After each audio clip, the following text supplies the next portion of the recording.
नमस्कार दोस्तों, आज की इस वीडियो में हम बात करने वाले हैं हिमाचल प्रदेश विधानसभा चुनाव की। हिमाचल प्रदेश में कांग्रेस सरकार पाक नागरिकों पर एक्शन ले। हिमाचल प्रदेश में बीजेपी का हल्ला बोल। जी हां दोस्तों, सुखविंदर सिंह सुक्खू ने मंदिरों से आर्थिक मदद मांग ली है, जिसके बाद बीजेपी कांग्रेस आमने सामने है। हिमाचल प्रदेश में कांग्रेस का संगठन 5 महीने से पूरा नहीं हुआ है। भंग होने के बाद प्रतिभा सिंह अकेली ही हिमाचल प्रदेश को हर मोर्चे पर संभाल रही हैं। बता दें कि कांग्रेस पार्टी हिमाचल प्रदेश में अपनी इकाई भी ढंग से नहीं संभाल पा रही, जिसका फायदा साफ तौर पर बीजेपी हिमाचल चुनावों में हासिल कर रही है। हिमाचल चुनावों में बीजेपी को बहुत अच्छा फायदा मिल सकता है। हिमाचल प्रदेश के अंदर भले ही वर्तमान में कांग्रेस पार्टी की सरकार हो, लेकिन हिमाचल प्रदेश में कांग्रेस पार्टी को बड़ा झटका लगते हुए बीजेपी की सरकार बन सकती है। आज के सर्वे में हम बात करेंगे हिमाचल प्रदेश की सभी 68 विधानसभा सीटों पर और आपको बताएंगे कि आखिरकार हिमाचल प्रदेश में किसकी सरकार बन सकती है और हिमाचल प्रदेश में 68 विधानसभा सीटों में से कौन बनेगा हिमाचल प्रदेश का अगला मुख्यमंत्री। हिमाचल प्रदेश की जनता किसे चुना रही अपना अगला मुख्यमंत्री। क्या सुखविंदर सिंह सुक्खू के नेतृत्व में हिमाचल प्रदेश की जनता खुश है? क्या सुखविंदर सिंह सुक्खू ने हिमाचल प्रदेश की जनता को वो सहूलियत दी जो बीजेपी नहीं दे पाई? हिमाचल प्रदेश की जनता ने सुखविंदर सिंह सुक्खू को चुना, इसलिए चुना ताकि वो बीजेपी की नीतियों पर चले, या इसलिए चुना कि वो बीजेपी से कुछ अच्छा कर दिखाएं? दोस्तों, ये सारे सवाल जनता के सामने हमने रखे और जनता ने इसके जवाब भी दिए। आज की इस वीडियो में हम डिजिटल सर्वे के दौरान हमें जो आंकड़े प्राप्त हुए वो आपको बता रहे हैं। दोस्तों चलिए अब हम बात ओपिनियन पोल की कर लें तो हिमाचल प्रदेश की 68 विधानसभा सीटों की ओपिनियन पोल की हम जल्द बात करते हैं, लेकिन उससे पहले आप लोगों से हाथ जोड़कर निवेदन करेंगे, वीडियो को लाइक, चैनल को सब्सक्राइब याद से करें, क्योंकि ये बिल्कुल फ्री होता है, इसमें किसी प्रकार के पैसे नहीं लगते हैं। दोस्तों सबसे पहले हम हिमाचल प्रदेश के बिलासपुर की 4 विधानसभा सीटों की बात करते हैं, तो इसमें 2 सीटों पर तो इंडिया गठबंधन और 2 सीटों पर एनडीए गठबंधन जीत हासिल कर रहा है। यानी कि यहाँ जो इंडिया गठबंधन और एनडीए गठबंधन है, यहाँ पर जोरदार टक्कर दोनों पार्टियों में है और अनेक का खाता हिमाचल प्रदेश के बिलासपुर में खुलता देखने को नहीं मिलेगा। वहीं अगर हम बात करते हैं दोस्तों अगले जिले की, अब हम अगले जिले पर पहुँच चुके हैं। हिमाचल प्रदेश पर अगले जिले पर पहुंचने से पहले हम आपको बता दें कि हिमाचल प्रदेश के अंदर बीजेपी कांग्रेस अभी वर्तमान में आमने सामने है। युद्ध समाप्त होने के बाद अब बीजेपी ने कांग्रेस पर हल्ला बोल कर दिया है। हिमाचल प्रदेश के चंबा जिले के अंदर 5 में से 3 सीटें इंडिया गठबंधन तो 2 सीट एनडीए के खाते में जा सकती है। यानी अब तक बीजेपी कांग्रेस से पीछे है, लेकिन अब शुरू होता है असली खेल।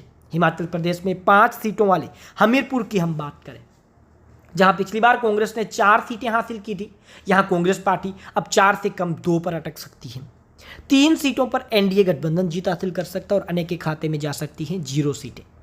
अगर हम बात करते हैं दोस्तों कांगड़ा की, कांगड़ा जिला जहां 15 सीटें और हिमाचल प्रदेश के सबसे बड़े जिले के रूप में मंडी के बाद इसे माना जाता है। अब यहां पर दोस्तों कांगड़ा के अंदर आती हैं 15 विधानसभा की सीटें। 15 में से कांग्रेस पार्टी 6 सीटों पर यहां पर अटक सकती है और 9 सीटें यहां बीजेपी यहां पर हासिल कर सकते हैं और अच्छे खासे वोट के साथ बीजेपी 9 सीटों को हासिल कर सकती है, लेकिन अन्य का यहां पर भी खाता खुलता देखने को नहीं मिल सकता। दोस्तों हिमाचल प्रदेश में हम अगर बात करें बीजेपी की, तो वर्तमान में बीजेपी हिमाचल प्रदेश में, हालांकि चुनाव तो बाद में होने हैं, लेकिन बीजेपी के अध्यक्ष राजीव जो बिंदल है वो लगातार कह रहे हैं कि जनता के पैसे पर यहाँ पर दोस्तों लगातार कांग्रेस पार्टी ऐश कर रही है। जनता पर आए दिन नए टैक्स थोप रही है हिमाचल प्रदेश की सरकार। आपको बता दें कि उन्होंने कहा कि किन्नौर की 1 सीट जो वो इंडिया गठबंधन के खाते में जा सकती है। अब हम बात करते हैं दोस्तों अगले जिले की। अब हमारे सामने जो अगला जिला निकल कर आता है उसका नाम है कुल्लू। कुल्लू में आती हैं 4 सीटें। अब 4 विधानसभा की सीटों में से दोस्तों 2 सीटों पर तो जा रही है इंडिया गठबंधन के खाते के अंदर जीत और 2 सीटें जा रही हैं एनडीए के खाते में जीत। अब अगर हम बात करें इंडिया और एनडीए की, यहाँ पर दोस्तों जो टक्कर है वो तो एकदम ज़बरदस्त है, कांटे की टक्कर दोनों में रहेगी, लेकिन वर्तमान परिस्थितियाँ जो हैं वो कहीं ना कहीं इंडिया गठबंधन के पक्ष के अंदर कुल्लू जिले के अंदर देखने को मिल सकती हैं। अब हमने बात कर ली हिमाचल प्रदेश की 34 सीटों की अब तक। अब इसके अंदर 16 सीटों पर तो दोस्तों इंडिया गठबंधन जो है वो जीत हासिल कर रहा है। 18 सीटों पर भाजपा यानी एनडीए गठबंधन यहाँ जो जीत है वो हासिल करने के अंदर सक्षम बताया जा रहा है। अन्य के खाते में। वर्तमान परिस्थितियों के अनुसार तो हमें जाता हुआ कुछ देखने को नहीं मिल रहा। दोस्तों हम बात अब अगले जिले की करेंगे, लेकिन उससे पहले आपसे एक फिर से हम निवेदन करेंगे, इस वीडियो को लाइक, चैनल को सब्सक्राइब करना बिल्कुल फ्री होता है। हम आपके लिए बहुत ही बारीकी से सर्वे करते हैं, डिजिटल सर्वे जो हम आंकड़े तैयार करते हैं, उसके लिए आप वीडियो को लाइक करें, चैनल को सब्सक्राइब करें, हाथ जोड़कर आपसे विनती करते हैं। अब हम बात लाहौल स्पीति की करें। यहाँ पर दोस्तों एक ही सीट है और ये जो सीट है वो एनडीए गठबंधन हासिल कर सकता है। यानी कि अब तक भी अगर हम मिलान करें तो बीजेपी कांग्रेस से आगे है। हिमाचल प्रदेश के अंदर भले ही सरकार कांग्रेस की हो, लेकिन बीजेपी आज की स्थिति में कांग्रेस से आगे है। ये कहने में हम किसी प्रकार का संकोच नहीं करते, हम आपको झूठ नहीं दिखाना चाहते। हम बात मंडी की करें, मंडी लोकसभा जो सीट है वो तो बीजेपी के खाते में है, लेकिन पिछली बार यहाँ कांग्रेस ने अच्छा प्रदर्शन किया था, लगभग 7 सीटें हासिल करते हुए। लेकिन इस बार मंडी में 4 पर इंडिया गठबंधन और 6 सीटें यहाँ से एनडीए गठबंधन के खाते में जा सकती हैं।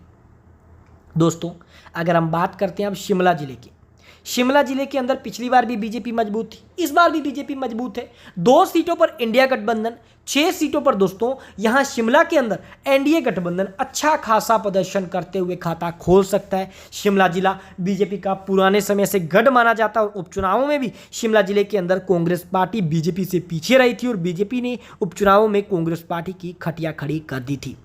वहीं दोस्तों अब हम बात करते हैं सिरमौर जिले की।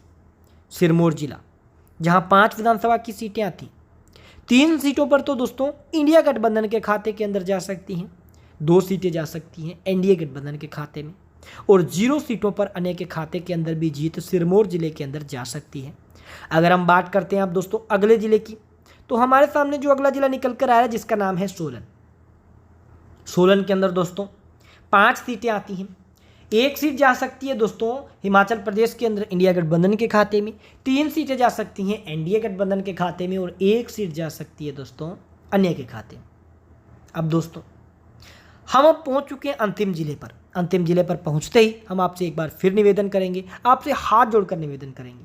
इस वीडियो को बनाने में बहुत मेहनत लगती है, हमारा खर्चा भी लगता है और अब आप लोगों से हम निवेदन करेंगे, आपका खर्चा नहीं लगेगा, आप वीडियो को लाइक करके चैनल को सब्सक्राइब करें और आप हमें ये भी बता सकते हैं कि आगे आप इस चैनल पर क्या देखना चाहते हैं, हम आपको वही इस चैनल पर दिखाएंगे। इस वीडियो को लाइक, चैनल को सब्सक्राइब करके इस वीडियो को लगभग 5 लोगों के साथ शेयर जरूर करें, क्योंकि हम जैसे निष्पक्ष पत्रकार अब बहुत कम बचे हैं।